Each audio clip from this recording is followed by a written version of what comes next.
शहर से 2 मील की दूरी पर नदी किनारे हरे भरे वृक्षों वाले एकलव्य आश्रम की मनमोहनी छटा सचमुच देखते ही बनती थी। दूर दूर तक एकांत और शांत वातावरण था। आश्रम में केवल उन्हीं बच्चों को प्रवेश दिया जाता जो हर दृष्टि से योग्य होते थे। गुरु हरिप्रसाद जी आश्रम के संचालक थे, जिनका बच्चे बहुत सम्मान करते थे। वह आश्रम के परिसर में बने निवास में ही रहते और वहाँ की व्यवस्था का पूरा ध्यान रखते थे। उनकी पत्नी मधुलता एक विदुषी पतिव्रता स्त्री थी। उनका इकलौता पुत्र सौरभ बहुत सुशील और होनहार था। आश्रम में कुल 25 विद्यार्थी थे, जिनमें उनका पुत्र भी शामिल था। जयंत उन सबका मॉनिटर था। वह एक निर्धन परिवार से था। उसका पिता सेठ शोभाराम की दुकान पर मजदूरी करके अपने परिवार का पेट पाला करते थे। सेठ जी के लड़के विक्रम ने इसी आश्रम में प्रवेश ले रखा था, लेकिन उसमें एक कमी थी कि वह जयंत को सदा तिरस्कार की दृष्टि से देखा करता था। एक रोज विक्रम ने गुरुजी से कहा कि उसकी जेब से किसी ने चांदी का सिक्का चुरा लिया। पूछने पर उसने बताया कि उसका शक जयंत पर है। गुरुजी जयंत पर बहुत स्नेह रखते थे। यही नहीं, उसे वह अपना सबसे अधिक विश्वास पात्र शिष्य भी समझते थे। उसका नाम सुनकर गुरुजी को बहुत पीड़ा हुई, जो उन्हें अंदर ही अंदर सालने लगी। जब इस बारे में जयंत समेत सभी बालकों से पूछा गया तो उन्होंने कहा कि उन्हें कुछ पता नहीं है। गुरुजी इसके कारण बहुत परेशान रहने लगे। आज तक उनके आश्रम में ऐसी दुखद घटना पहले कभी नहीं हुई थी। आखिर उन्हें एक तरकीब सूझी। शाम को भोजन के बाद उन्होंने सभी को बुलाकर कहा, देखो बच्चों, विक्रम की जेब से इस तरह सिक्के की चोरी हो जाना इस आश्रम की प्रतिष्ठा पर गहरी चोट है। यह तो मानना ही पड़ेगा कि जिसने यह हरकत की है वह कोई बाहर का नहीं है, बल्कि हम में से ही कोई है।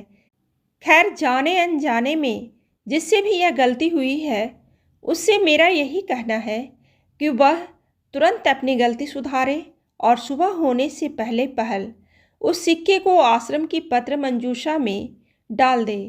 यदि ऐसा नहीं हुआ तो मुझे बहुत कष्ट होगा। इस स्थिति में सिक्के की कीमत मुझे अपनी ओर से अदा करनी होगी। गुरुजी के इस कथन पर एकदम सन्नाटा छा गया। सोने से पहले बालकों में काफ़ी देर तक इसी बात की चर्चा होती रही। उनका हृदय बार बार कचोट रहा था कि गुरुजी ने इस घटना से दुखी होकर यदि आश्रम छोड़ दिया तो उन सब के लिए वह डूब मरने जैसी बात होगी। गुरुजी भी देर रात तक सो नहीं पाए। दूसरी ओर चारपाई पर लेटे सौरभ की नज़रें पिता पर लगी हुई थी। वह भी बहुत दुखी था। कुछ देर बाद जब सौरभ ने देखा कि पिताजी सो रहे हैं तो वह चुपके से उठा और बिना किसी आहट के धीरे से बाहर निकल गया। गुरुजी सचमुच सोए नहीं थे, बल्कि आंखें मीचकर लेटे थे। बेटी का इस तरह बाहर जाना उन्हें कुछ अजीब लगा, पर उस समय वह कुछ बोले नहीं। सुबह जब पत्र मंजूषा खोली गई तो उसमें वह सिक्का मिल गया। गुरुजी समझ गए कि चोरी का यह घिनौना कार्य उनके ही लाडले सौरभ ने किया है। सुबह दुखी होकर उन्होंने विद्यार्थियों से कहा कि उन्हें इस बात की खुशी है कि विक्रम का सिक्का उसे मिल गया, किंतु ऐसी ओछी हरकत करने वाला उनसे छिपा नहीं रह सका। वह उसे अच्छी तरह जान गए हैं। फिर भी चूंकि उसने अपनी गलती स्वीकार कर ली है, इसलिए आश्रम से निकालने के बजाय वह केवल उसे 3 दिन लगातार निराहार रहने की सज़ा सुनाते हैं। सभी बालक एक दूसरे का मुंह ताकने लगे। विक्रम पीछे की ओर शांत खड़ा था। जयंत के चेहरे पर उदासी छाई हुई थी। सौरभ का सिर नीचे की ओर झुका हुआ था। गुरुजी कुछ देर रुककर फिर बोले, अब आप सभी यह जानना चाहेंगे कि इस दंड का भागी कौन है, तो सुनिए। दोषी मेरा अपना बेटा सौरभ है।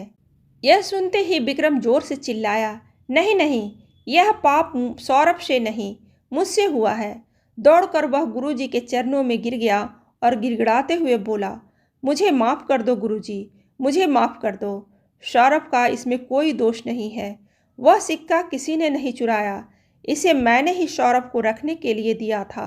मैंने इसे कसम दिलाई थी कि इस बारे में वह किसी को कुछ नहीं बताएगा, इसलिए वह इतने दिन चुप रहा। तो फिर जयंत पर चोरी का झूठा इल्जाम क्यों लगाया? इसके पीछे तेरा मकसद क्या था? गुरुजी ने पूछा। जयंत से मन ही मन मुझे ईर्ष्या होने लगी थी, क्योंकि वह मेरी बराबरी कर रहा था। इसलिए मैं उसे अपमानित करके किसी तरह आश्रम से निकलवा देना चाहता था। सौरभ ने इस बात के लिए मुझे कोसा भी, लेकिन मैं अपने अहंकार में अकड़ा रहा।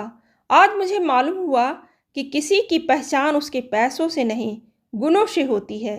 कहता हुआ वो फूट फूट कर रोने लगा।